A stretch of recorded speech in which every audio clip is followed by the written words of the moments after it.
great and a wonderful greetings to all, and we are here again in the pronunciation English language, pronunciation lessons, learn English with Judy's. And of course, our topic for today is about learn how to use to and for in English and what's the difference. But first and foremost, of course, if you're still not our subscriber, don't ever forget to hit the bell button first to subscribe.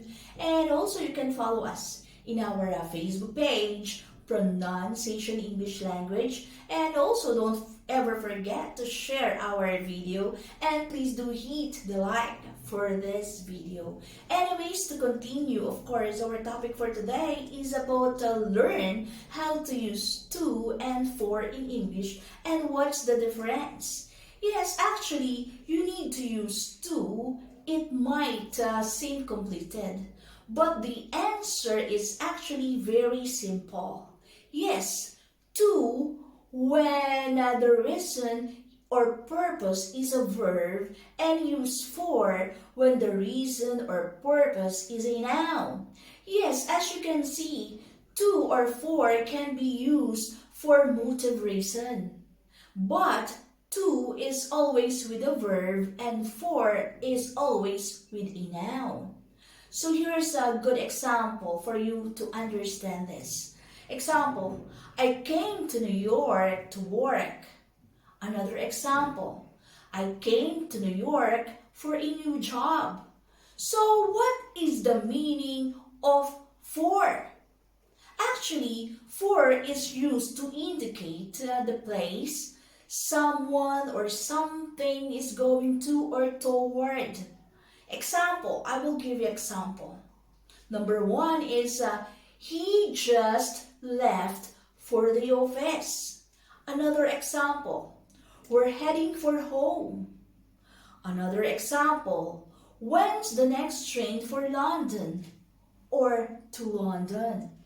So, used to indicate the person or thing that something is sent or given to. Example, are there any letters for me? Another example, this present is for you. So, have you ever wondered whether you should use to or for? So again, we have here some examples for you to understand this easily. And of course, examples and tips. Number one is, let's start with the basics. Yes, to become an effective communicator, your grammar doesn't have to be perfect. Yes, however, some mistakes can lead to misunderstandings. And if you are not sure about when to use to or for, so you need to learn these basic rules. So number one rule is always remember that if there is a verb, use to plus infinitive. Example, I came here to talk to you. Another example, I got the certificate to get promoted. So, we'll go to the rule number two. The rule number two is if there is a noun, use for plus noun. Example, he went for the results. Another example, I did this for the team. So, we'll go to the rule number three. Always remember that if it's a definition with a verb to be, so you can use for plus verbing or verb ing. Example, the contract is for ensuring your needs are covered. The number two example is, the security guards are for keeping the area safe. So, extra rule with verbs. You can use for plus verbing or verb ing, but if you can replace it with an infinitive, then do it. So, the number two tips, of course, fluent examples, is when should you use to? So always remember that is to indicate the destination. Yes, we use to when we indicate the destination, and usually there is some movement involved. We often use verbs such as go to, come to, head to, mail to, send to. So for example, I am traveling to our branch in Cairo next month. So, the number 3 tips is when should you use for? So always remember that expressing the benefit of something. Example, getting the certificate will be good for your career. For also is doing a favor. Example, he picked up the mail for me. Another example, I didn't know how to write the letter and she did it for me. Also, you can use this another one. It can also giving a reason. So you can replace it with for. The reason of. Example, he was fired for being late. Another example, he was fired for the reason of being late.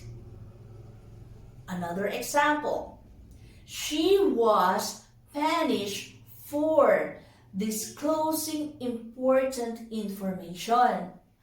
Another example, she was punished for the reason of disclosing important information. So, the number 4, confusing cases. Yes, 2 or 4. Actually, we gave you some rules already and examples. And however, there are some situation, yes, where the difference between 2 and 4 is not clear. Well, we'll look at them and give some tips to make your life easier. In an example of expressing goals. If you want to express a goal and you are going or you are using a verb, actually, when you're using a verb, then you should use to plus infinitive verb. For example, I got this certification to increase my chances of being promoted. Always remember this. Note. It is also possible to use for to express a goal. However, it doesn't always work. So if you have doubts, always use to plus infinitive. But be careful and always remember that never use for plus infinitive. And I will give an example, and this is wrong. I went to the office for talk with my boss. So the number 2 example, and this is correct. I went to the office to talk with my boss. So, which is correct? For you or to you? And pronoun should you say? People and pronoun should you say, actually? Example, I sent this letter to you, or I sent this letter for you. What is correct? Which is correct on this? The answer is both are possible, depending on what you mean. Example, I sent this letter to you. So it means that hopefully you will receive my letter because you are the recipient. Another example, I sent this letter for you. Means that I did you a favor, but the recipient is a third person. So always remember these two rules. Always remember these two rules. Number one is if there is a transfer of something to someone, use to. Example, can you give this to her? Another one, I wrote the letter to her, or either I wrote the letter and she will receive it soon. So the number two rules, always remember this, that if the person will benefit from a service or a favor, so use for. Example, this present is for him. Another example, I wrote the letter for her. So she wasn't able to write it and did it for her as a favor. So that's all for now, and I hope you got it right, or still not clear. But anyway, if it's not, so just send us a message, of course, an inbox in our Facebook page, Pronunciation English Language, or put a comment there in a comment section box, and we will try to be as responsive as we can, or just get in touch with us here in our YouTube channel, of course, Pronunciation English Language, pronunciation lessons, learn English with Judy's, and of course, we will try to explain the differences. Anyways, keep learning grammar with us here. And of course, again, if you're still not our subscriber, don't ever forget to hit the bell button first to subscribe, and also please do follow us in our Facebook page, Pronunciation English Language, and also please do share our video, and please do hit the like for this video. Anyways, thank you so much. Until the next time, and God bless. Keep safe. Bye-bye.